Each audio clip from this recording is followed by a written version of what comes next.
نستعينه ونستغفره ونعوذ بالله من شرور أنفسنا ومن سيئات أعمالنا من يهده الله فلا مضل له ومن يضلل فلا هادي له وأشهد أن لا إله إلا الله وحده لا شريك له وأشهد أن محمدا عبده ورسوله أما بعد قال الله تعالى بعد أعوذ بالله من الشيطان الرجيم بسم الله الرحمن الرحيم كيف تكفرون بالله وكنتم أمواتا فأحياكم ثم يميتكم ثم يحييكم ثم إليه ترجعون هو الذي خلق لكم ما في الأرض جميعا ثم استوى إلى السماء فسواهن سبع سماوات وهو بكل شيء عليم.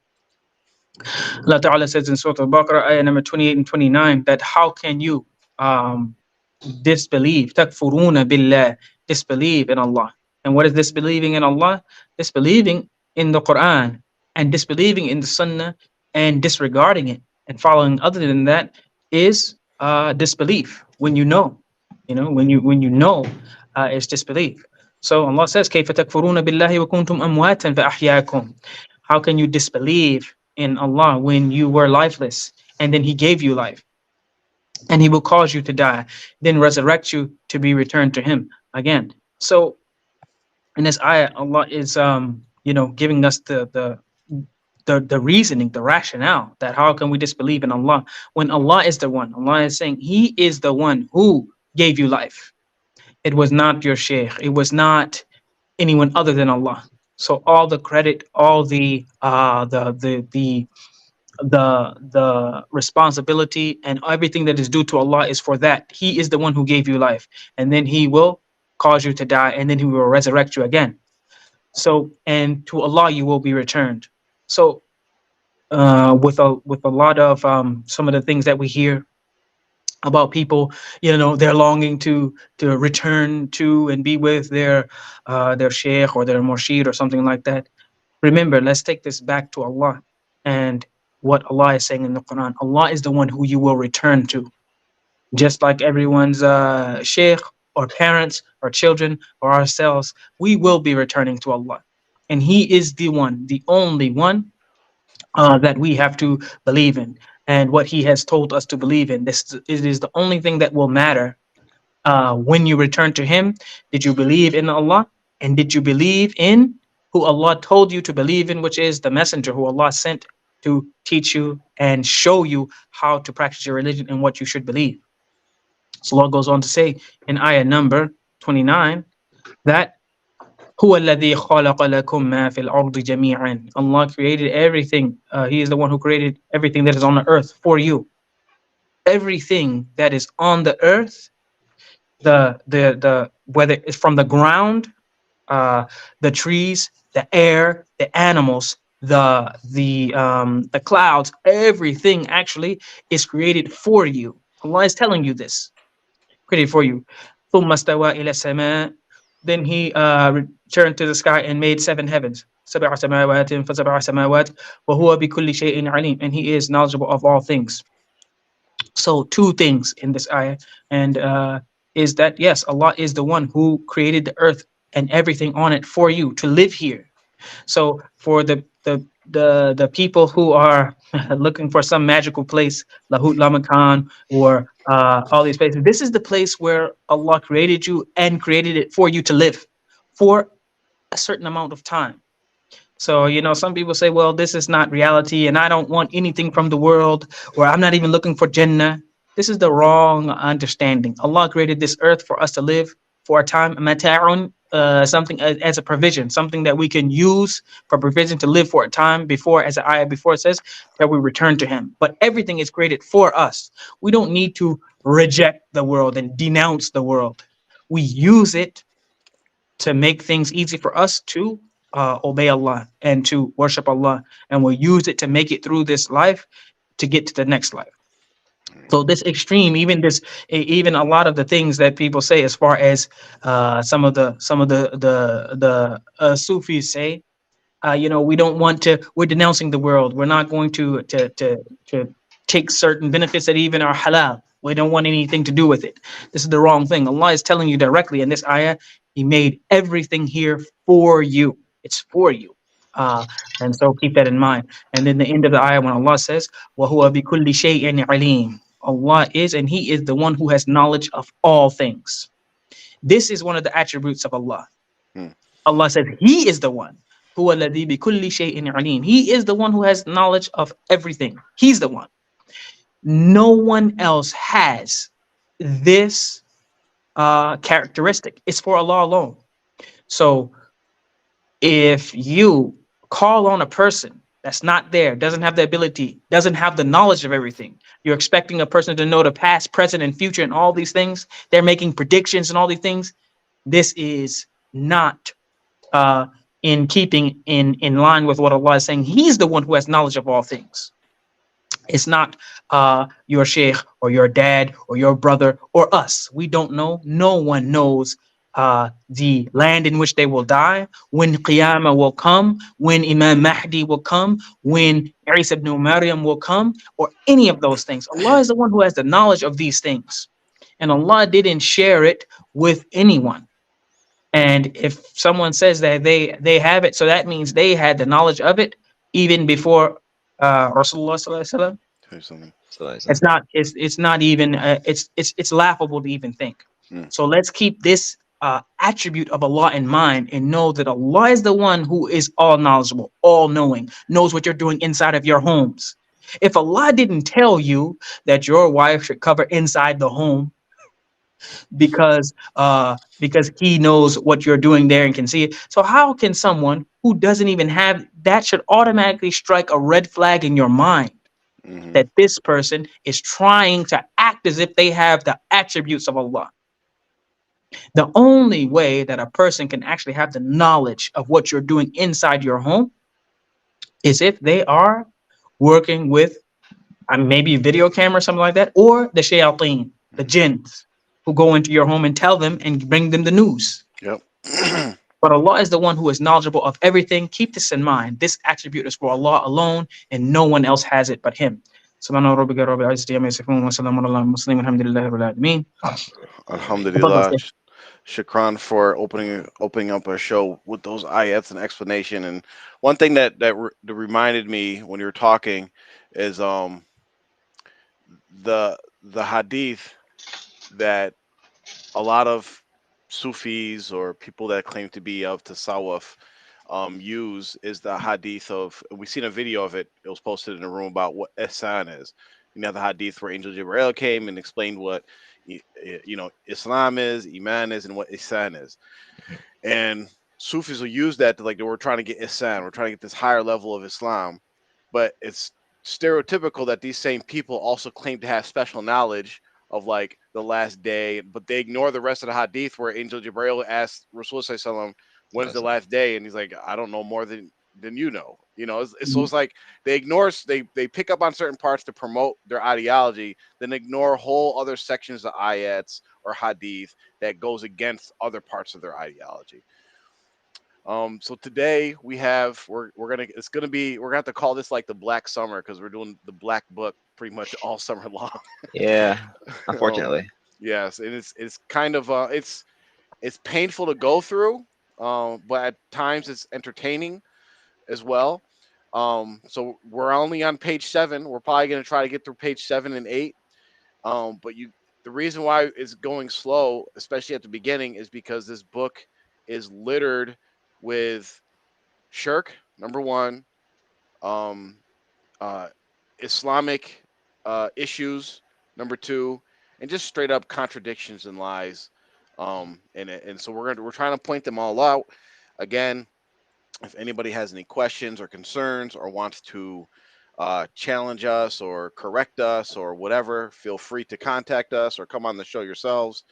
Um, and yeah, that's it. So we're gonna get right into it. We only got like an hour, so we're gonna jump right into it and I'll share the book so people can see the pages. Let me get that going right now. And again, if you have any questions, observations, or anything, feel free to type it in the chat. Here we go. Okay. All right, can everybody see that now? I might need to zoom in on it a little Yeah, I bit. can see it. Okay. All right. So, what's the first thing we have? We're on page 7, and the first note I have is he claims Allah spoke to the companions of the cave directly. Hmm. And I wanted to check with Mubarak, who's a resident Quran tafsir. Um, um, I guess I would say I don't want to say expert because then people's gonna get down on. Not Right, an expert, not an right. expert. I But was getting up, my temperature started rising. I started sweating when you. yeah, I was like, gotta be careful what we say on this show. Yeah, no, no, no, no. But it's right here where he tries to set up this whole thing about Allah talks to people, Hmm. which we know if we go to the Quran, we know Allah talks to messengers, right? That's what qualifies you to be a messenger is Allah speaks to you. But then he tries to bridge the gap and say Allah talks to regular people too by using Isa bin Maryam's Mary, and the companions of the cave. And let me see a highlight right. So here's the part about the companions of the cave right here. And he has not ceased speaking directly, but then he qualifies it and says in the shape of Ilham. So one thing that popped up to me is like you see this a lot in people that are trying to confuse you is Ilham by definition is not directly speaking to Allah, right? Ilham means inspiration, right? Allah inspires people through dreams, angels coming to you in the dreams. However, just like he inspired Musa alayhi salam's just like he inspired Mary through Angel Jibrail came. So and then he defines ilham as direct communication from Allah, Allah, which is not the actual definition of ilham. Even if you go to the Sufi circles, that's not what ilham is. And I think we did whole videos on this concept of ilham, what it is, the correct Islamic understanding of ilham. As Muslims, Sunni Muslims, we do believe in ilham. We do believe in Allah inspiring people even after the Prophet. It's not revelation. It's not Allah coming down and directly having a conversation with them. It's just inspiration that Allah sends through His angels, through dreams or whatever, to inspire the Muslims to do what is right. It's not direct communication with Allah, as if direct communications mean you're having a conversation with Allah, and that is reserved for the prophets. And I don't know the exact ayah, but it's in the Holy Quran, and we've Yeah. covered it multiple times. Now, and I also looked. I looked up that section that talked about the companions of the cave, and I Mm-hmm. looked at the tafsir. There is absolutely no references Mm, from the Mufassirin as far as Allah speaking directly to the companions of the cave or anything like that that I could find. right. So where this person got it from, as we say, the proof is on the claimant. So if he's making this claim, he has to prove it. And the first principle, one of the first principles of seeking knowledge is that your sheikh, your teacher, is not a hujjah. He's not a proof in and of himself because Right. he said Yeah. his statement requires proof. That goes for everyone. The only ones whose statement does not require proof is the statement of Rasulullah Sallallahu Alaihi So Wasallam, it's not. because Allah is his proof. Allah Yeah. has made him the messenger, and so once he's confirmed as the messenger, whatever he says, and Allah confirmed him, his proof is that Allah said, وَمَا يَنْتِقُ عَنِ الْهَوَىٰ إِنْ هُوَ إِلَّا وَحْيٌ يُوحَىٰ. He Yeah. doesn't speak from his own desires. It is a revelation that's been revealed to him. He's been inspired to speak by Allah, and he only speaks the truth. So everyone else has to base whatever they say. That means everybody else is based on the evidence, which is the Quran and the Sunnah. Otherwise, you can actually and you should reject it if it doesn't have any basis, or you can't use it, for belief or for aqidah or to get any sort of blessings or reward from Allah Mm-hmm. for. And really, you should avoid it because it could get you punished.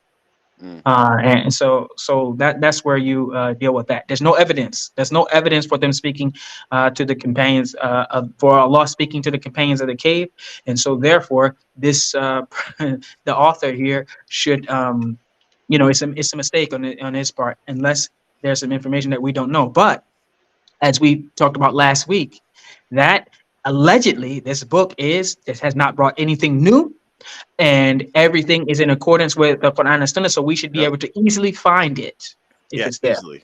It Yeah. should be referenced here in the book actually. Like it should be on the page, like Quran verse 5, Surah 5 verse 42, something like that. So generally, like as we always mention, like with academics and scholars, you have to have either citations on the page or footnotes.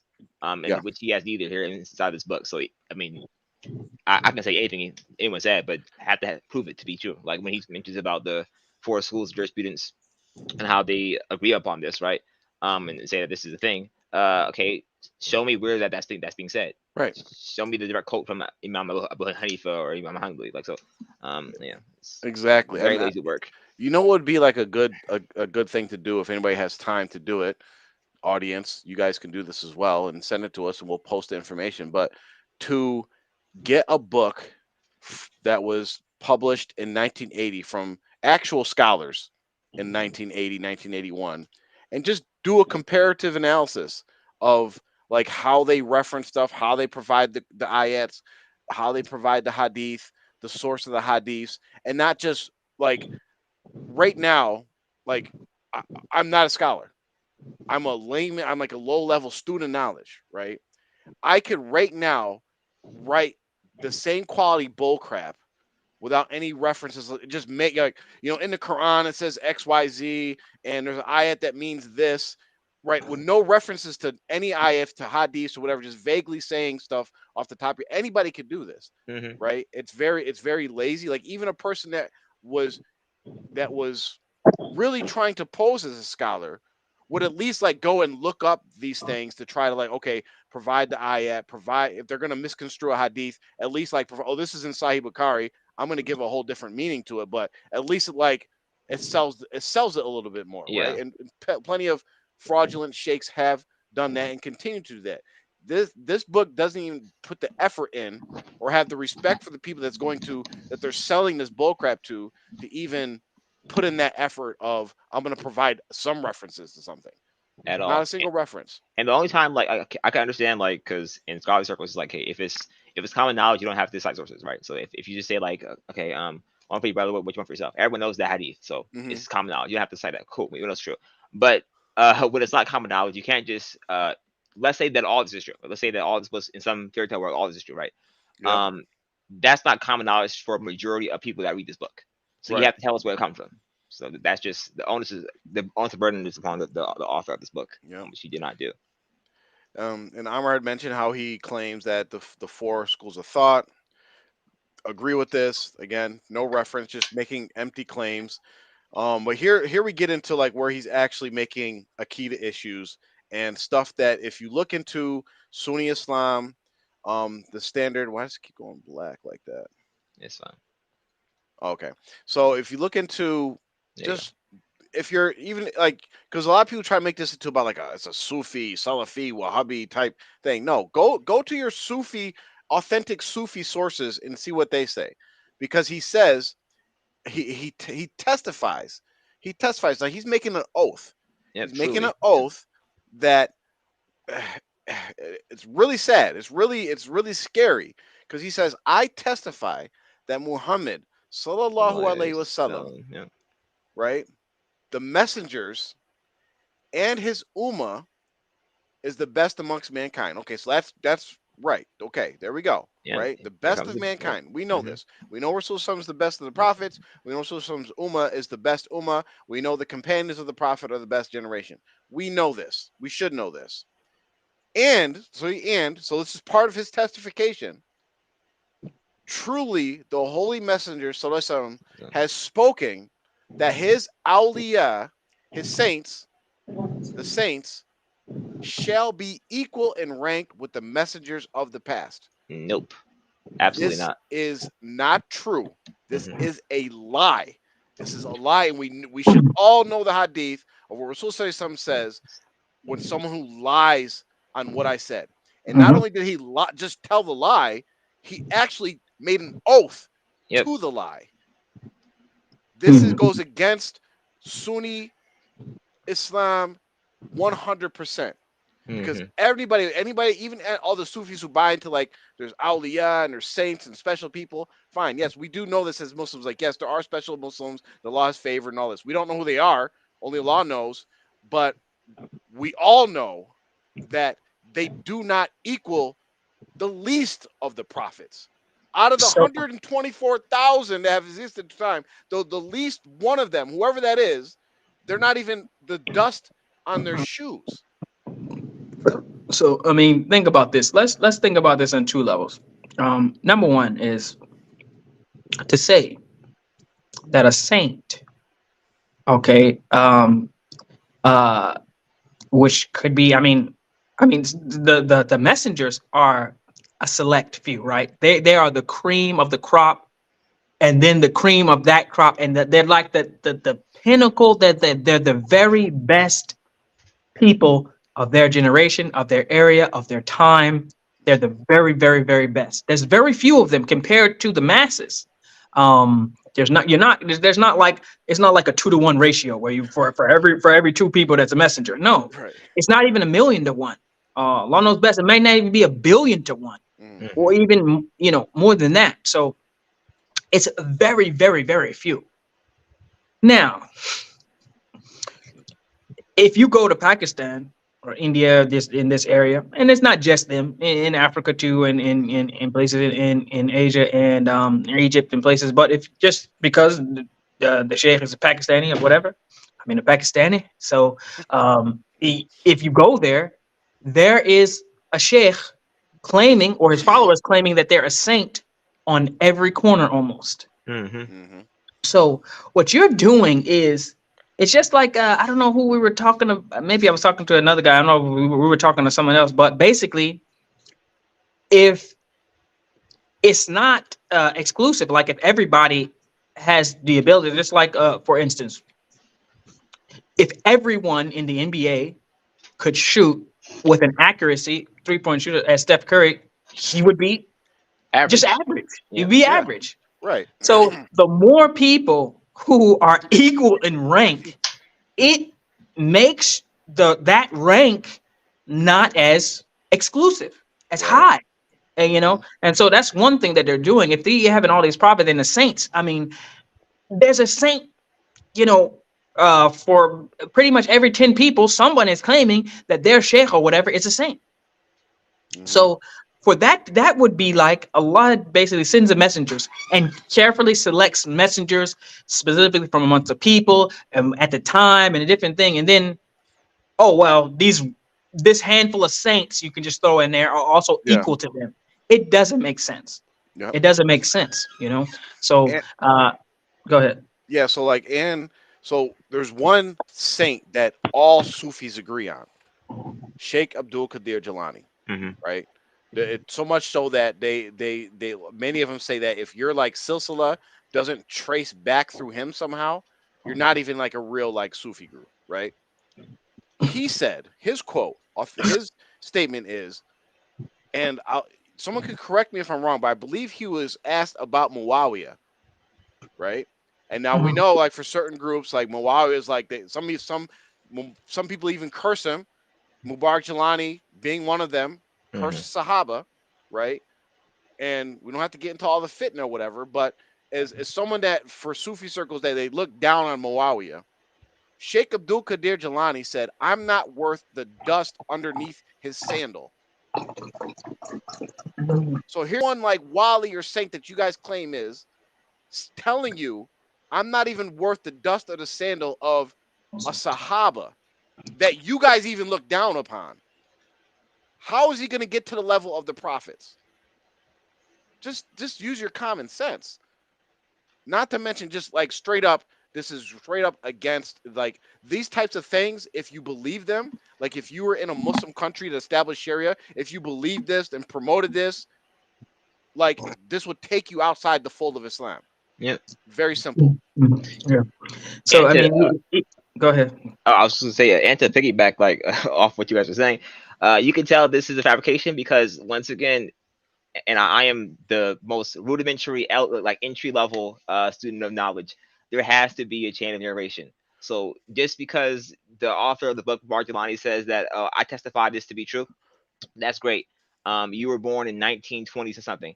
You have to have your narration go back 1,300 years or something like Yeah. 1,400 years before this to actually be accurate. It can't just be you randomly one day say this is true. That's not how it Mm. works. No, That's a good, yeah, that's yeah, a good catch because he's saying I testify. Like, yeah. who Who are cares if you? you're Yeah, testifying? yeah, Like, Yeah. who are you? yeah. So he is violating the first principle. He's making himself a hujjah. He's making himself an evidence or a dalil for like, Hmm. I mean, you didn't meet Rasulullah Sallallahu Alaihi Wasallam. You were not one of the companions. I mean, you didn't, and unless he's saying, well, basically he does say later on, as we know that he speaks to Allah. But the thing is, another thing that the detractors would say, and we have to make sure that we do this, is we have to cut off their angles in which they Yeah. come from Hmm. when they say it. So this is the way they're going to think. Um, the thought just ran from So my what? So mind. how? So how they defend this? I got it. So what they will say is the translation. This is the one way they get you. They say, well, this is a Hmm. translation. Okay, and you have to look at the maybe. And first of all, these people most of the time they don't know Urdu, they don't know Persian, they don't know Arabic, Yeah. and their English is questionable sometimes. Right. So for them to try to go with the language card, this was translated for you. Okay, the Hmm. translation or the author, whatever he is writing this, and these words were chosen to give you the essence and the understanding of what the original text or whatever, or that whatever he's basing this information on is for you. So Yeah. for the people who will say, well, when it says the holy messenger has spoken that his awliya, saints, shall be equal in rank with the messengers of the past. So we can prove that this is not true. Hmm. And even in Quran, even in Surah An-Nisa, it talks about one of the ayahs in Surah An-Nisa. It slips from mind right now, but it talks about how the people who follow the Quran and the Sunnah and do righteous deeds, and they're the true believers or whatever, they will be in the company, Mm. and they will because what it was is what the hadith was talking. One of the Sahaba who he was sad because he realized the level that Rasulullah SAW was at, but he loved him so much, and he was sad because he said, I am not going to be able to reach your rank in Jannah. So Right. once you get to Jannah, even if I make it, I'm not going to be anywhere near you. I'm nowhere near your level. I can't, but I want to be with you. And basically, what Allah was saying in the ayah and what it was explained by Rasulullah SAW, that So you will be amongst the ones you love. yes. That doesn't mean you have an equal rank. You know what I mean? You can sit somewhere sitting with your son. Are you equal in rank with your son? Hmm. No, but he's with you, and you Right. keep him with you. And just like when you're with your father, you're not equal in rank, but you are can be amongst them. And this is the way it is. So I can hear it in my mind right now. The defenders will say, "Oh, it's a translation, and you have to understand it's not. Can't take everything literal." We have to go by what's on the page. And Hmm. it says what is said on the page Hmm. is shirk, and it's wrong. Him testifying, he's a liar. Okay. Hmm. If he's testifying that he's a liar, if we take the literally what's on the page, okay. And if you want to say that it's due to the language barrier or something like that, the translation, or, then this person should not be addressing English speakers. Exactly. You can't Exactly. follow him because the Exactly. information is inaccurate. Hmm. It's only one or the other. He's a liar, and what he said it was kufr and takes you outside of Islam, or he can't be followed by a person who only understands English. And if Hmm. you only understand English, you're not going to be able to actually get accurate information. You won't know Yeah. because looking at the translation, Yeah. it says something that's outside of Islam. Take the Yeah. defense. Well, it's a translation, maybe misworded. You don't understand. You gotta understand. All right, then throw the book out Muskele. the window. You can't Muskele. follow it. Yeah, yeah. So Um, and this is why I think, like, even going back to the point, let me go back up a little bit, where, yeah, it's right there. So you have to ask yourself when you're reading this, we know shaitan's involved, right? So it doesn't matter what Mubarak Jelani's intentions were, whether he actually believed this stuff, whether Shaitan deluded him and was giving him we don't know any of that. We don't know, like, if he purposely was like, you know what, I'm gonna scam these dudes. We don't know. But when you look at stuff for like the setup, right? So the first sentence above what's highlighted, where he said, "I sallallahu alaihi wasallam, So the messengers and his ummah is the best amongst mankind," right? This statement is true, but depending on how you interpret it, it could be false. Because what he did is just equate all of them. You see, mhm, like, yes, we are the best, but we know that there's, like, person that knows there's levels. Like, yeah, we're the best ummah, but we are not equal to the messengers of the past. We are not equal to Prophet Muhammad Sallallahu Alaihi Wasallam, right? But that mhm, right there sets your mind up for what he says next, which is like, okay, so if the ummah of Rasul Sallallahu Alaihi Wasallam is is equal or in the same, like, wheelhouse of the messengers of the past and Rasul Sallallahu Alaihi Wasallam, then of course the best of the ummah, which would be the saints, the walis, are equal to the messengers of the past. So, like, when I see these things, I question myself, like, is he like a mad scientist with this? Like, he knows exactly what he's doing to manipulate. We know Shaitan's a mad, like, we know Shaitan knows what he's doing, but that's the mental trick that happens right there. Is when people read that, they don't even realize that they're being set up for, like, basically that last sentence so it goes down easier. They're putting a little sugar in with the cough syrup, right? mhm. Yeah, and trying to include you, and sometimes flattery. They go ahead and include you the ummah, because yeah, we're all part of the ummah of Rasulullah Sallallahu Alaihi Wasallam. So I get to think, yeah, maybe I am. No, no, listen, no one in this ummah is going to be beside Rasulullah Sallallahu Alaihi Wasallam can is going to be able to say that they are on the same level or better than Musa alayhi salam or Harun or any the messenger of God. So the ummah altogether is the best Yep. because we have the messenger who's the best. So, So we're really being carried along by him. So that's number yep. one. And the companions, his companions, who Allah testified in Quran that they are the best people raised up from amongst mankind. Mm-hmm. So as far as the people, that doesn't mean they're better than the messengers. Mm-hmm. But as far as the people around Rasulullah, yeah, they're the best. There's not going to be any companions of a messenger that are better than them, and there's no one in the ummah who is going to be better than them, because Allah said they are the best. Yep. So your sheikh, who was born in 1925 or whatever in India, is not. Never, whether he claims sainthood or not, is never going to be comparable in any way to the Sahaba or any messengers of the past, for that matter. Yep. And so I want to just refer people to the sources. They don't want to do your own research, right? There are two things you can look up, right, that are basically acceptable in the Ummah. There's Aqidah Tahawiyah, right, which is basically like a summarized version of what Muslims believe. It'll say this very specifically in there.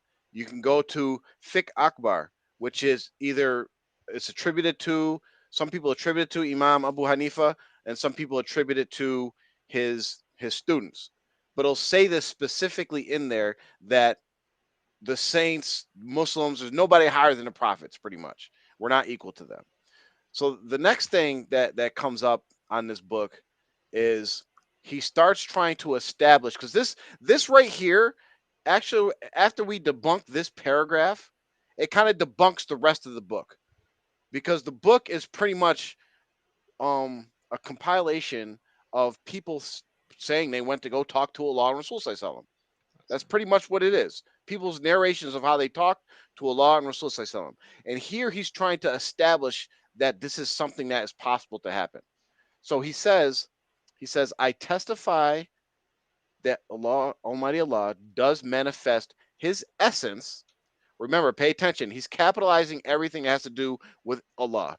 Allah Almighty, his essence. this comes into play later when we get to the Rasala Ruhi thing, either in a symbolic form and shows himself in a manner befitting the occasion and the caliber of the beholder. And then he goes to talk about, the famous incident of Musa alayhi salam and the burning bush, right? And he basically is saying that, that burning bush was a manifestation of Allah's essence. And then he goes on to say, similarly, Almighty Allah. Well, first, if Mubarak, if you're on, if you have time, if you're, I know you just stepped away for a second, but when you get back on, if you can hear me, I want you to address the whole burning bush thing, right? Because he's basically trying to establish that the burning bush was actually the manifestation of Allah's essence, right? Which I'm pretty sure that is not the Islamic understanding of what the burning bush was. But then he goes on to compare. He says, similarly, Almighty Allah sometimes addresses his talibin, seekers, while he manifests himself in some form of light or some human like beardless, symbolic, youthful form, exceedingly beautiful with overpowering awe.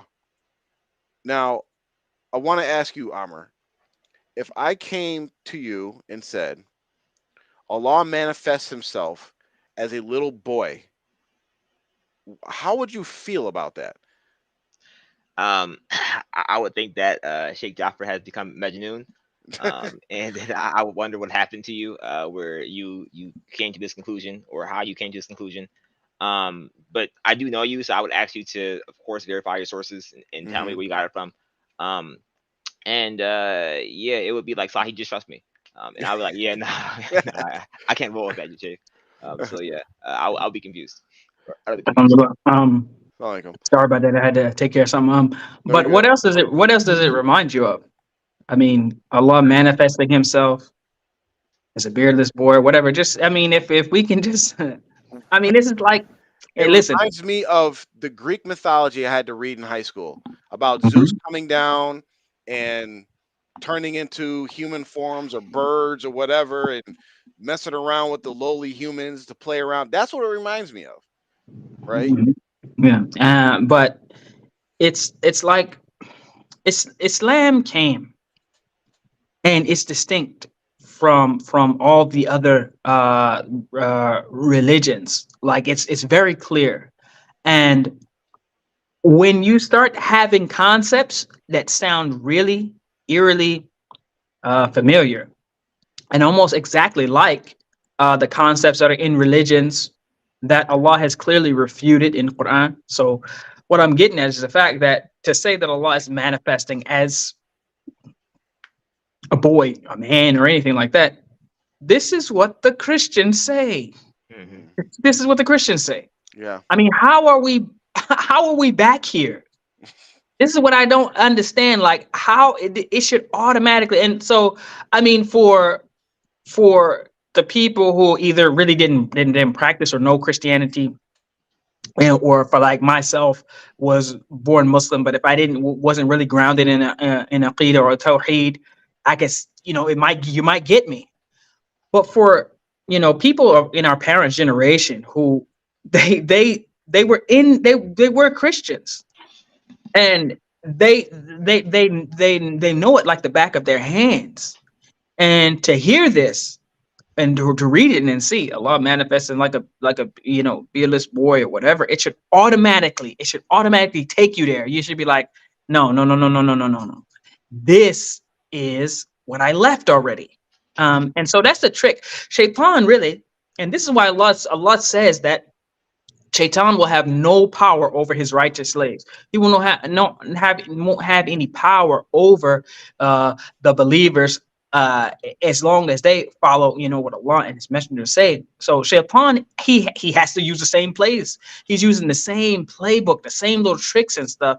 And it's like the ultimate goal is to get you to commit shirk, and to commit shirk is to attribute to Allah, make Allah like His creation, make the creation like Allah, try to mix it, try to join it, Mm, try to give people the attributes of Allah and these things like that. So you have to look at it and automatically train your ear, your mind to know this is clearly an attempt by Shaitan to get you to mm, believe it and to commit shirk. Who he uses to get you to commit shirk could be anyone. It could yeah, be your parents. It could be your sheikh. It could be your neighbor. Could be your teacher at school or whatever the case may be. But you have to know that the ultimate goal of shaitan is to get you to believe in and to commit shirk. yeah. And this, to believe this, is shirk 100%. Assalamu alaikum, Uncle. Welcome to join us. Did you have any comments that you wanted to share with us? Uh, I'm muted. Do I? No, I Nah, got you. You're on You're, now. You're good. you're Yeah, I was just listening to Mubarak's explanation, and it's kind of like right on because I think that one of the reasons why it was so easy for a lot of us to accept this is because we come from Christianity, Mm, so we still have that Christianity concept. yeah. And I was talking to um, an elder that never got down with Sheikh Jelani, Hmm. and he was telling me that a lot of the administrators that did join Jelani in the beginning were Catholics, Oh, and okay. the influence from Catholicism, Mm. and if you look at the saint thing and you look at Saints all of and all that, that. Yep. it's very similar. Mm.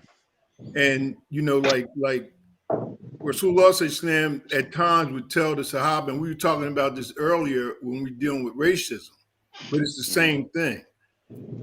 Rasulullah Sallam would tell us some of the Sahaba that when like they would say something and it would be contrary to Islam, and he would always reflect that this is Jahiliyyah, Yeah. right? He would remind them that this is the Jahiliyyah that you used to have coming out of you. Hmm. And I think that we didn't have anybody to tell us that. Yeah.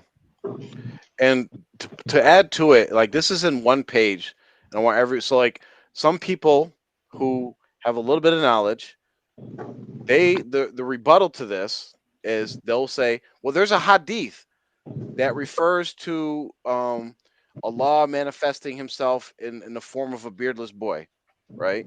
Which there is, I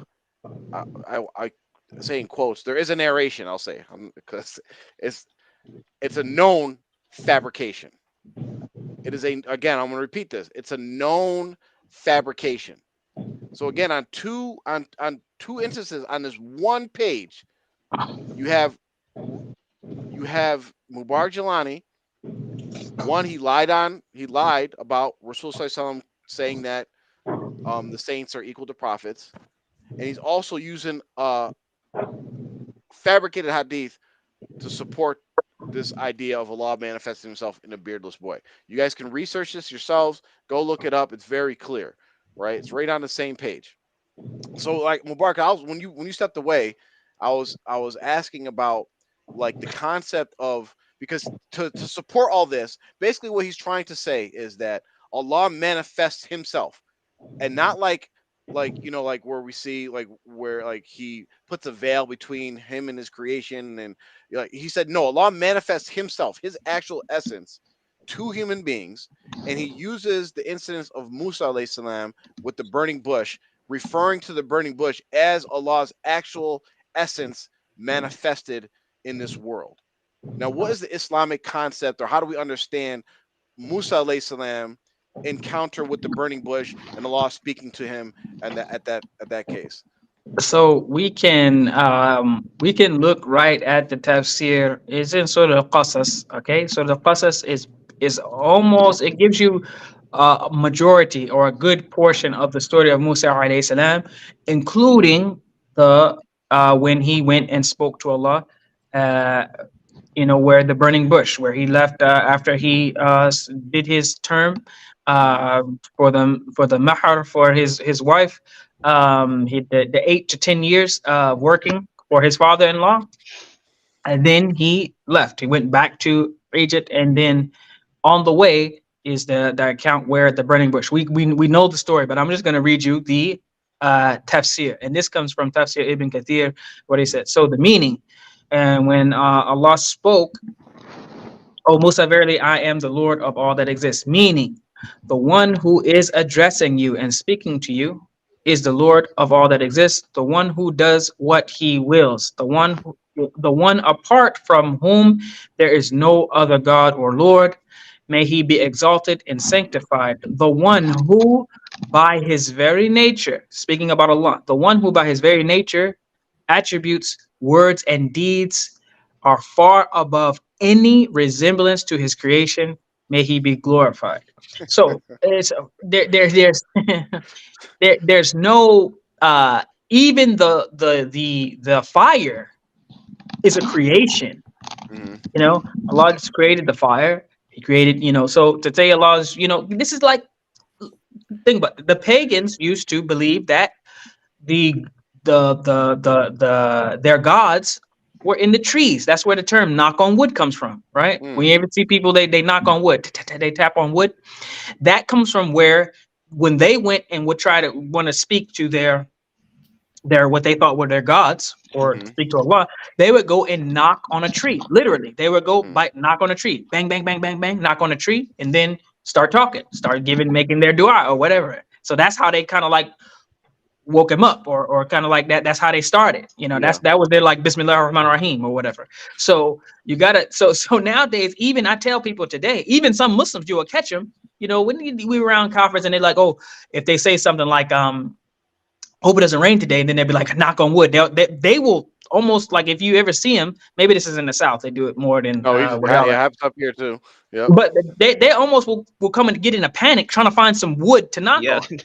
Yeah, they like Yeah. this. Oh, you better knock on some wood, and I'm like, I'm not knocking on no wood. You know what I mean? I mean, if an emergency is gonna come in, it's coming, and if Yeah. we're gonna have a good night, it's gonna happen. There's nothing we're gonna say that's gonna all of a sudden we need to knock on wood, or otherwise we're gonna get. But the Yeah. point is, this concept to knock on wood, if we do it, it's shirk. And if we believe that us knocking on some wood or not knocking on some wood has any effect, it is shirk. Mm. And this is associating partners with Allah, because this is not part of Islam. It's Allah is not in the trees. He is not. The tree is not part of the tree. Doesn't have any significance. And So. likewise, the fire is a creation. If Allah used the fire, as for the reason of speaking to Musa, that's one thing. But to say that Allah is, his manifestation is a fire, no. This is trying to bring Allah closer and join him with the creation. It's just one step.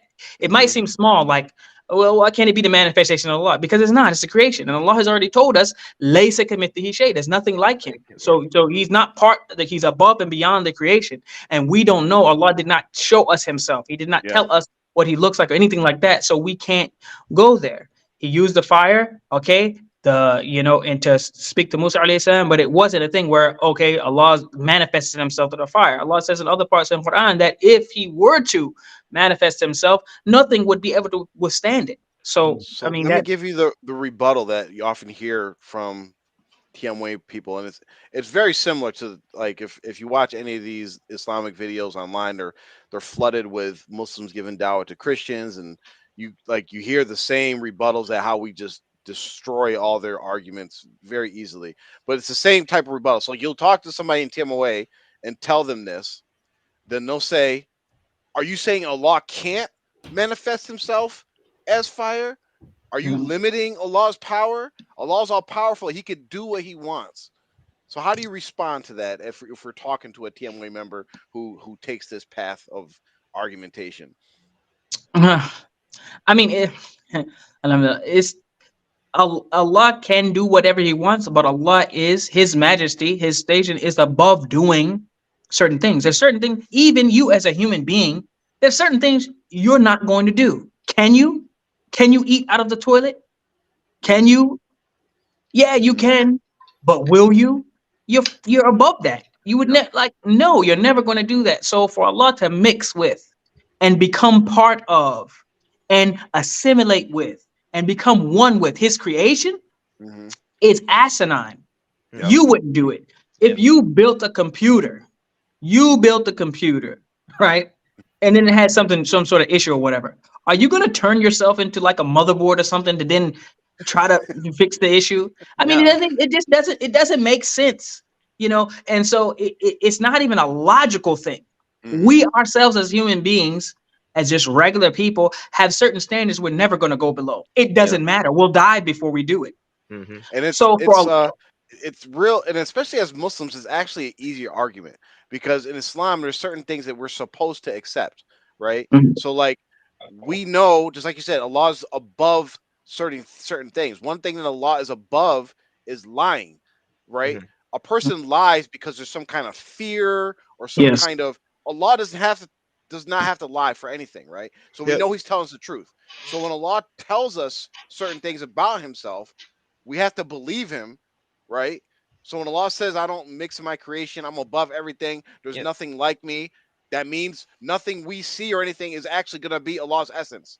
Nothing Exactly. at all, right? We can't comprehend it, right? And then also, we could use the same argument that we use with Christians, right? We ask Christians, okay, if Jesus, alayhi salam, was God, did did Isa fall asleep? Did he use the bathroom? Did he need to eat? Did he eventually die on the cross according to you guys? Mhm. Is that something? Can God die? Right? If Yeah. this was Allah's essence, the burning fire was actually Allah's essence. That mean it must have went out.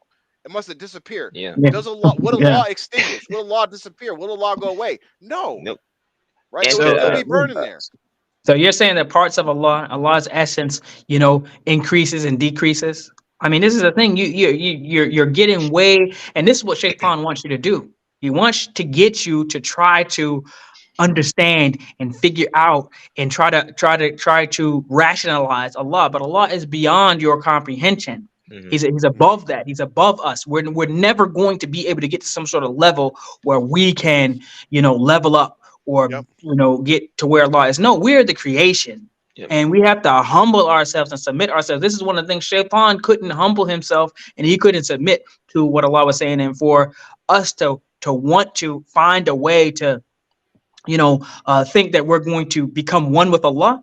Are you crazy? Yeah. I mean, you wouldn't even want to become one with another human being. Mhm. If another human being wanted to become one with you, you would reject it outright. No, you ain't Mhm. becoming one with me.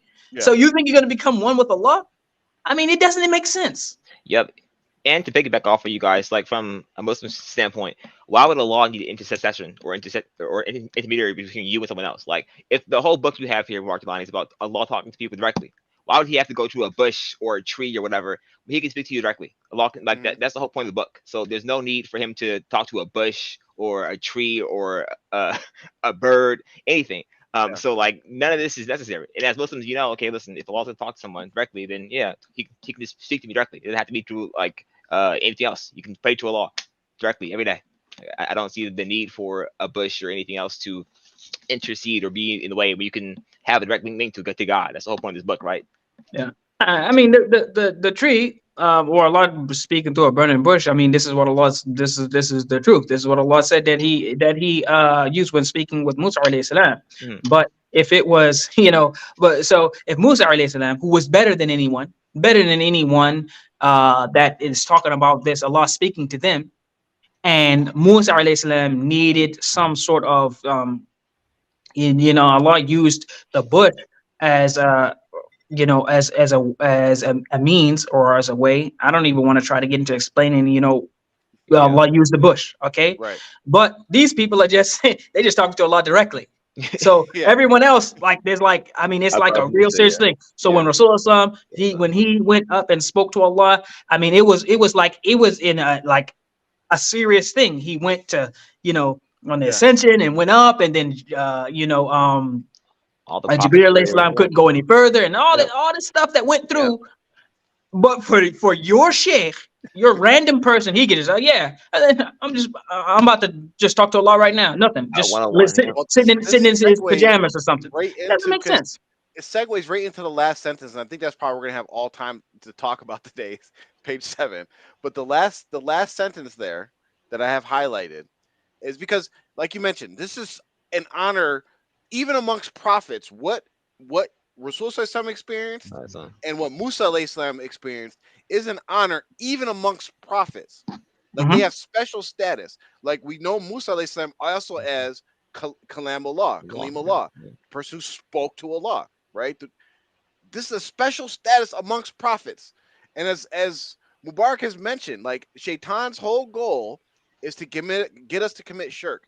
And you can kind of see the pathway that he's setting up.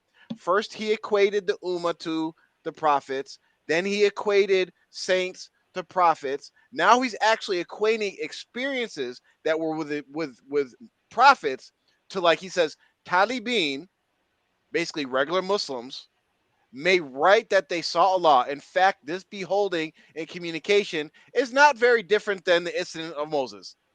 Stuff. How silly is that to say that? Like, do you actually believe this? For all the people that, if you're still alive, that had these alleged experiences, or people that read this, do you actually believe this person that you were sitting next to? We're going back to the Dar, so I'm not going to try to be specific, but the person that before you became Muslim was smoking weed, drinking alcohol, pimping ladies, all these different things. Even according to the TMWA narrative, they were doing these things even after they become Muslim. And all of a sudden, now you guys go and have an experience that one of the top 5 most prophets out of the 124,000 that existed had, and has a special title for. Now you just, yeah, you get the same thing now. Come on. Seriously?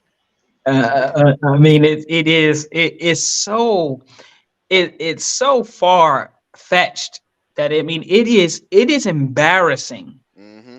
It's embarrassing to, I mean, like, our kids probably could read this, or it'd be read to them and be like, nah, they're not gonna believe it. I mean, how and listen, the guidance is only from Allah. I mean, there are billions of people in this world who believe things similar. Mm-hmm. So we can't, downplay it and think that it's just because of our own intellect or something that Right. Allah allowed us to see it very clearly. It's solely due to the guidance of Allah to make it Me. very clear. Yeah. And so, first and foremost, we give the credit to Allah for that. But Alhamdulillah. I mean, for those people who are listening and watching and will watch later, I mean, this stuff is very, very, very straightforward. It's clearly outside of Islam. It doesn't hold water. Even it's closer to the pagan religions and the polytheists and Mm-hmm. than anything else. But Islam it's nowhere near it. It's nowhere Well, near it. And they if had I a could say comment. something, Go ahead. Yep. Go ahead, Uncle. you know, this is really for the younger generation. This book right here is the book that Sheikh Jelani brought that was supposed to be specifically for us. Mm. All right, just think about that. This is the book that he brought. He invited us to join him based on this book. This was a special book. Seniors look forward to getting their hands on this book. Okay, so now we're breaking this book down, and now you younger folks can see what's in it. Mm-hmm. It's on you now. It's on you to take this information and see how it fits into Islam. Mm-hmm. Because you're not going to be able to blame anybody because you're old enough to read this stuff. You see that it's not Islamic. Mm-hmm. Okay, it's totally un-Islamic. Okay, I got the book when Sheikh Jelani first came, and it was a treat just to have it because you felt like you were somebody because you had the book. Never read Yeah. it until now. Mm. Never read it until now. So I'm just saying that this is opportunity for the younger people, and I've already talked to some of the seniors. Some of them Mm-hmm. they ignore me. They don't want to hear it. That's okay Right. because everybody has to reflect on this. Yeah. Everybody has to reflect on this because this is what Sheikh Jelani brought. We can say that. We can just say that this is what Sheikh Jelani brought to us. And I would even bet that if we took out if we took like 100, if we had that 100 like older members, right, that we sat them down, even though they might have got this book and believed in it when they first were brought, 40 years ago. I bet if we sat down 100 of them and told them, read it again, do you believe this? I believe the majority of them were like, well, I don't believe that. If we took, like, this is not Mubarak Jelani's book, we just said, do you believe in this? And we said, do you believe that, saint sir? Do you believe that you're equal to the prophets? No. Do you believe that whatever, all the different things we go? Do you believe Allah manifests Himself in the form of a handsome little boy? No.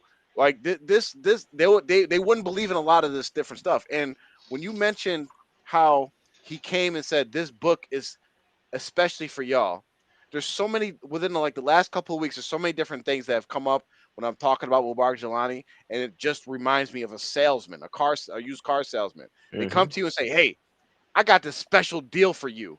They make you feel exclusive. Oh, this deal is just for me. I was just talking to a brother, and he said that he was talking about like one of the symptoms that we have as African Americans is that we're always looking for the hookup. Yeah. Right? We want the hookup. Yo, your friend works at the whatever, like, yo, you got that hookup? Can I get that employee discount? Can I get this? Was what it was. He came with I got the hookup for y'all. Everybody felt exclusive, and it made them like, oh, I need to get that. That's why, like, you're like, oh, I got the book. I ain't read it, but I got it. I'm part of that exclusive class. This is just for us. And that's what salesmen do when they want to sell you something, is they make you feel exclusive. Everybody gets the email spam, like, oh, Mubarak, we got this special deal for you that is only for you, and you have a limited time to take advantage of it. Yeah, Oh, get let me go. yeah. You buy it in 20 minutes left, and they have the little timer that's ticking down or whatever. Yep. But Yep. this is the thing. This is the thing you got to realize about a salesman too, is that the salesman is just trying to sell it to anyone. So before you, there was someone who they tried to sell it to. It didn't work. And if we know the history of Jelani, he tried, to, you know, uh, make himself, some shake or something in other places. I heard in the UK and some other places. So Yep. our fathers, or just happened to be the ones that it stuck. It resonated, and it's not about shaming anyone, but at this point, it's like it's very clear. I mean, this is specifically for you. The book and the concepts and the whole belief system was stolen from another person. I mean, and this is one thing that's common in people who, are, salesmen. I won't say all salesmen, but the charlatan type of the snake The oil salesman type. snake oil, yeah. Yeah, they taking whatever fits. It might not even be their own creation or concoction or their own thing, but they're like, whatever they can do to get the exchange for what they're after. They're either after money, Yep. power, women, or something, or a combination of all three. Yep. And so whatever works to get you, and that's why once they find a sucker, then they're going to just keep draining them until the jig is up. Once the jig is up, they bounce. But they just it was It's a funny. I 40-year was run. just dealing with it for like a salesman type situation, and I was like, just basically like, listen, I'm buying. You don't got to sell me anything. I already did the research. I was like, but I want you to give me all the deals that you give people to get them to buy. And he was like, no doubt. And he just gave me all the hookups. Like, all right, you get this, you get this, you get this. All right, let's go. Let's just run it through. Like, all right, cool. We on the same Yeah. page. You know what I mean? Exactly. There's a question for you, Unc, that says, yes, it was the hookup. I remember people acting cagey, like, no, you don't just get the book. What makes you worthy of the book? And she wants to know if you remember that sentiment or attitude surrounding the book when it first came out. Yeah, Nisi, you 100% right about that.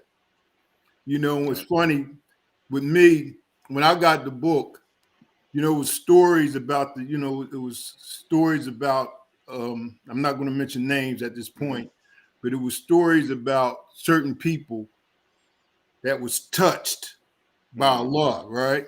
Yeah. And they could read Urdu, and they knew Urdu, and Allah gave him this gift or whatever.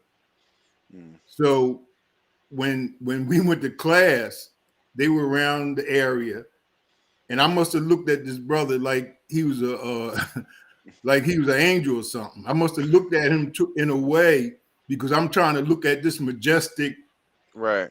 mystical figure that I've been hearing about. Mm-hmm.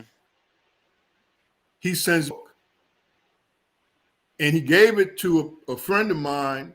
He didn't give him a book. He gave him the book to give to me. So you know how special I felt, right? Yeah. But Yeah. the point is, he it wasn't even about what was true or nothing like that. It was a feed. And I've talked to this brother since then, and we laugh about it now because he's no longer on the Yeah. Kool-Aid. But that's how things were at the time. It was like everybody was eager to get something to eat Mm-hmm. and be recognized and be a part of it. And the contents of the book never was an issue. Mm. It was never even important. It was about having it. Mm. The same thing people do. Think about that. Think about that. And I think I had a conversation with Mubarak. We were talking about the Mujaddid of the Mm-hmm. century and all that kind of stuff, right? Yeah. Well, if the book is so special and Sheikh Jelani was sent for the Muslims, then Mm-hmm. why weren't the Muslims invited to it? Mm-hmm. How come it was only a select few? Yep. If it was for everybody, if he's here for everybody, how come it was closed off? Mhm. These are the questions, really. And again, I'm talking to the younger people. Mm-hmm. Think about that. Why are people closed off from it? If he was so special, if he was sent by Allah to guide the Muslims, Mm-hmm. how come you can't even go to the land and pray? I mean, Yeah. Even to the point where people that had the book were told, go bury it. yeah, Get rid of it. yeah, Like, yeah. why? If it's supposed to guide people and it's all true, why are you trying to dispose of it? Why are you trying to hide it? It's, I mean, all the signs are there, and it's, again, we keep hammering this stuff home, but again, people, TMOA people that are on the fence, people that are looking for the truth, no matter where you land, we ask you guys all to just really focus and sincerely really ask Allah when you're reciting your Fatiha during Salat, after Salat when you're making the du'as, really sincerely ask Allah to guide you to the truth. Sincerely, don't have in your mind like, guide me to TMOA, guide me to Mubarak Jelani, guide me to becoming a saint or what. No, ask Allah to guide you to the truth. And if everybody makes that dua sincerely, Allah's going to answer that dua, and Mhm. you're going to start seeing the same obvious stuff that we are seeing. We'll make the dua. If what we're saying is false, we'll make dua. Allah guide us to the truth. I mean, Allah guide us to the truth. If we're Amen. preaching falsehood, Yeah. Allah correct us and guide us to the truth. But Send we did Amen. people that. to But the we TM did way that. to guide us. We did that in the dunya. Yeah, Okay, exactly. Allah hear you when you're in the dunya too. Mm-hmm. And Mhm. we did that in the dunya when we were smoking weed and drinking and using narcotics and almost dying. Mm-hmm. And we asked Allah to save us. He saved us. We Yeah. did that in the dunya and he heard us, right? Y'all don't know nothing about that because y'all was born Muslim. But the point I'm making is the dunya that we came from, okay, is like the dunya that the Sahabas came from. Yeah. All right, y'all Mhm. ain't trying to get wound up. I see them. No, no, no, no. Go ahead. I ain't trying to get wound up. No. But the point I'm making is Allah subhanahu wa ta'ala saved the Sahaba from the dunya. He saved us from the dunya. Now we right back to where are we right now?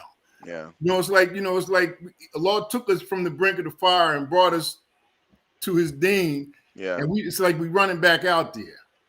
So I Mhm. just One thing I wanted to mention that when Hassana mentioned, she mentioned, I remember being terribly confused by this as a child, and then it sparked a thought of mine is that it kind of connects to the brother Mukman who was kind of trolling us on social media or whatever. He's like known for a guy that gives dawah like to like Christians and stuff, right?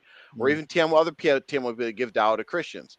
And if we gave this book to a Christian to read, and then you tried to give them dawah to Islam, you would have no argument against them whatsoever. You would lose on every. They would be able to justify every single one of their beliefs. Are you when you say, "Oh, Jesus isn't God"? They'd be like, "Well, how not? He's a manifestation of a God on this earth. He's the Mhm. manifestation of God. What do you mean? You guys believe the same thing we do." I mean, if they can believe that he could be uh, a man, then if you're believing that he could be a beardless boy, I mean, it's the same. There's no difference in your beliefs. There's no difference. It's unfortunate, man. It's actually pretty sad, man. Yeah, I mean, so we're gonna wrap it up here. Or we're gonna cover the hadith. Or do we?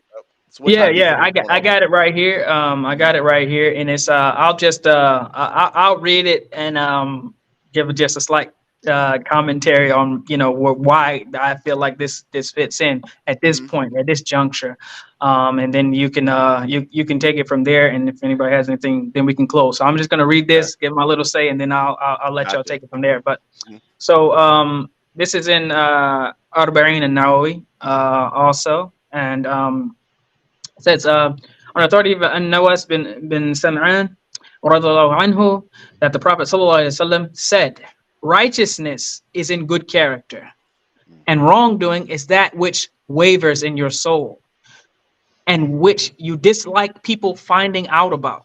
So listen, wrongdoing is that which wavers in your soul and which you dislike people finding out about. Mm. And then another variation of the hadith or a continuation of it goes on to say, and on the authority of Wabisa bin Ma'bad radiallahu anhu, who said, I came to the Messenger of Allah sallallahu alaihi wasallam, and he sallallahu alaihi wasallam said, you have come to ask about righteousness. I said, yes. Rasulullah sallallahu alaihi wasallam said, consult your heart. Righteousness is that about which the soul feels at ease, the heart feels tranquil, and wrongdoing is that which wavers in the soul and causes uneasiness in the breast, even though people have repeatedly given their legal opinion in its favor. Mm. So why am I mentioning this? Two things. When Rasulullah said wrongdoing is that which wavers in your soul and which you dislike people finding out about. What's one of the main tenets of TMOA? Don't tell people about it. We're talking Yes. about one of the brothers and one of the founding fathers or early members got in trouble for doing what? Telling people about his sheikh. Mm-hmm. Telling people about him, number one. So the thing is, the truth and righteousness is like, it's open. It's not there's no secrecy to it. There's no sliminess to it. There's no like that slippery feeling to it. It's very Yeah. clear. But wrongdoing has that characteristic. You Mm-hmm. really don't want people to know. Yeah. It's like, and so that's one of the things about TMOA. A lot of the beliefs, they will not speak them to other people. They will not really make it be known. And that's one thing that you know that it's wrong. Mm. That's one indication that you can know that it's wrong. And for the wavering in your chest, we have had founding fathers and these elders who have actually sought help from people to find proof for disbeliefs, because Yes. it's wavering in your soul. You don't feel comfortable that you know and believe in it, so you're Mm-hmm. trying to find it there. This is where a lot of people act, in which this belief system, the whole concept, is wavering in their soul right now, and they are, and that's why even for the person to ask a question, they are pounded down, thrown out. You like a post or anything like that, it's like you're reprimanded and quickly silenced and put out. Why? Because this thing is starting to have that effect where you're unsure. And some of the questions you're asking, I'm sure you've had it for a while. This thing, Mm-hmm. we all went through it. It started to waver in my own heart. And my own soul thinking, this doesn't it didn't sit right. A lot of the things I was hearing, I could never really believe in it. And then once I saw the truth and saw what Allah and His Messenger said about things, it was very clear. It's not righteousness. It's not correct. So Rasul Sallam is telling you about how the things that you don't want people find out about, it's not righteousness. It's not going to be righteousness. It's like, even if, for instance, you and I know I said we're going to talk long, but even if some people give charity in secret, because I can hear the detractors say, well, no, you do things in secret. You do righteousness in secret. I don't want no. But listen, if someone happened to find you praying tahajjud, at 3 a.m., you're not going to be like, oh man, you're not going to be embarrassed about it. You're going to be like, all right, you saw me or whatever, but you're not going to go tell people about it. If someone secretly found out that you were giving millions of dollars in charity, you're not going to be like, embarrassed about it. You're going to be like, well, I was trying to keep it secret, but hey, you found out. You're not going to tell nobody. This is different. You don't want anyone to know that you believe your sheikh talks to Allah. You don't really want anyone to know that you believe that you have a female imam that also says that Rasul came and talked to them directly and invited and told her she's part of the family. You won't say it out loud in the masjid. Go to the local masjid in the nearest city and say it out loud. You won't do it. You will not do it. So I don't want to get caught up, but that's the way I got. And like you can keep going with that because like go to all the hospitals and AIDS treatment centers and say our sheikh said he can cure AIDS. They put an ad in your Islamic Post. Go tell everybody that. Go tell everybody about the belief in the seven sultans. Go tell the go tell all the Jewish people in the world that you believe they're part of this Zionist conspiracy to destroy Islam. All these beliefs that you guys are now putting away. Oh, don't put that discourse out there. Don't put that out there. We're the peaceful. Go tell people how you have founding fathers that used to go around and blow crap up and kill people because you thought you guys were fighting some jihad or whatever. Like, no, you won't do it. And it plays back to what Uncle Abdul Azim was saying about how why'd you only print a few copies? Why after the fact are you telling people to get rid of them, hide them, bury them, and all these different things? You're hiding something. You don't want people to know this. Like the hadith says, it wavers in your soul. I was talking to an individual, and a lot of people in TMOA take this position, right? And we've mentioned it before. Like Islam, the beauty of Islam is that when Allah gives you the guidance, and this is the thing. Like when people want to say like, oh, I want to talk to Allah, like you want Allah is communicating to you through guidance, and He's making certain things waver in your soul. And I used to, in my own comprehension of that, I would say I used to ignore what Allah was showing me. Just ignore it. Put it in the back of my head, knowing things are wrong or whatever. It's not affecting me. It doesn't affect my daily life. I'm just going to keep on. But there's a point that you have to ask yourself, am I going to keep on ignoring the signs that Allah is giving me? Or am I actually going to, okay, what does this mean? Let me find the answer. Once I got to the point of like, okay, you know what, I'm gonna follow this path that Allah is showing me, it becomes very clear. Islam is so clear and so easy. It's that's the beauty of it. This like Hassan said out, they were confused as a child. Many Christians, Catholics, or people from other religions, they come straight to Islam because they're like, it's so simple and direct. It's so it's because they come from like trying to understand the Trinity and how that works and how they have to confess to priests. Why can't I just talk to God? All these different they try to explain it. It just confuses their followers. Then they come to Islam. It's like, nope, one God. He sent messengers to guide us. Follow what God said. Very simple. So you have these people in TMOA or people that even leave TMOA, leave the belief set that they fool themselves, right? Because they will say things like, for me, I personally don't believe in the seven sultans.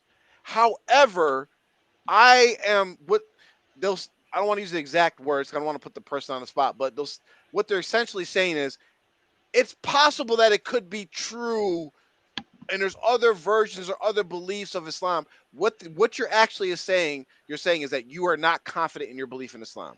Your iman in Islam is low because I believe it was I forget which scholar it was. So I'm not going to say name, but one of the scholars, there was someone who came to try to debate them, right? And they came and they were saying all these different things, and there was a certain point when they asked them, it was like, so what questions do you have for me? And he said, I don't have any questions for you. I know my deen. Like I don't need nothing from you. I know my religion. So if you don't know enough about your religion, right, your deen, the guidance that Allah has given you, that you can't say without a shadow of a doubt, when you read Rasal Ruhi, when you read some of the things in these books, and you can say, yo, that's shirk, yo, that's not Islam, then you still have more steps to take in learning your deen and following the signs that Allah has shown you. Because when you're having doubt, when you're giving credence to another belief, you actually have doubt in your own belief. That means it's wavering in your heart, right? You will not hear, well, I mean, I'm not going to say no Muslim, but you won't hear me say, for instance, I believe in Islam for me, but Christians, they might have some kind of justification. No, I'm gonna say Buddhists are wrong. I'm gonna say Jewish people are wrong. I'm gonna say all the different things that's not clear. Islam, Tawheed, following the Quran and Sunnah. I'm gonna say that's wrong, and we all got to get to that point. And may Allah get us to that point and I mean, continue to keep us on that Amen. point and have us mm, die upon that. That we're Amen. following what He gives us. Again, people, do not ignore Allah. When something's wavering in your heart, we know the other hadith that ties into this. That when something's wavering in your heart, it's causing doubt. What does Rasul say? Stay away from it, mm, right? Islam is very clear. It's very, very clear. You cannot go in TMOA. They're now they're progressing along this path because the seven sultan is the foundation of TMOA belief. We all know this, but now they're at the point where like, okay, well, you don't really have to believe it, but don't speak against it.